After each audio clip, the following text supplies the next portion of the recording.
Magkano nga ba ang sahod sa pag-affiliate marketing?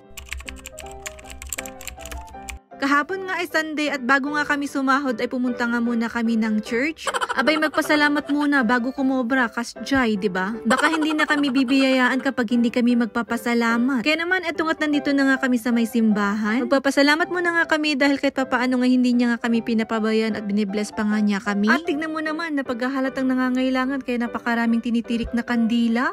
Charis. Oh, diba? Ganyan talaga kapag may matinding pangangailangan sa kandila kumakapi. Ay napo, sapay kumatamin nga karkararag mo dita kat matungpal. Pero in fairness, ang ganda ng pagkakuha dyan ni Daddy Dandan, nilalaingan niya. So dito nga ulit kami nagsimba dito sa may Lourdes Church, dito sa may Burnham. Ay napo, nagpaparamdam na talaga ang Pasko, kaya naman ayan, nakadecor na nga rin sila. At hindi pa nga namin nakikita yung itsura nito kapag gabi, kaya naman abang-abang, baka puntahan namin to ng gabi. At ito na nga ang anak kong lalaki na nagbumukhang babae, ay naapo. At dahil nga for the sahod kami for today's video, kaya ayan, nakapula nga kami for today's video. Charis. Pero aminin nyo mga mamis, dyan tayo masaya kapag matchy-matchy nga yung mga damit natin. O siya, tapos na ang misa, kaya naman, thank you so much Lord. Dahil nga kukuha nga kami ng sahod, ay dito nga kami kay Burnham dumaan. Pero dito naman talaga ang daanan papuntang pag-withdrawan, ay naapo. Ang ganda nga naman kasi maglakad-lakad dito, lalong-lalo na nga kapag linggo, dahil nga feel na feel mo yung family day. Ano mat nandito yung mga pamilya nagpipiknik, kasjay. Ambay nga rin kami saglit dyan dahil nga binibilang ni Arkedandan yung mga ducks. Ay napo, yung boat na duck ang sinasabi niya, pero hindi rin lang naman niya mabilang-bilang. Sat nungay kat nagaduda mo. Magilid-gilid nga muna kami dito, tani nakita ni Arkedandan yung mga pigeon kano, ay naapo. Pigeon ko na nakat kalapati lang ti awag mi dayta, ay naapo. Kat sige garudon pinagbigyan na lang nami. At pagkatingin ko nga sa kanya ay naapo, puno na nga ang butas. Puno na ang dugong, tapos ang tawag niya booger. Nakakaloka talaga tong anak ko minsan, ini-Ilocano ko tapos ini-English naman niya ako. Pero sa totoo lang, hindi nga magandang pakiramdam ng bata dahil nga sinisipon. Paano ba't panimula na nga ang taglamig ngayon dito sa Baguio? Ay naapo, literal na malamig na nga sa madaling araw at sobrang init naman sa maghapon. Ganyan nga katindi yung sikat ng araw pero malamig naman yung hangin.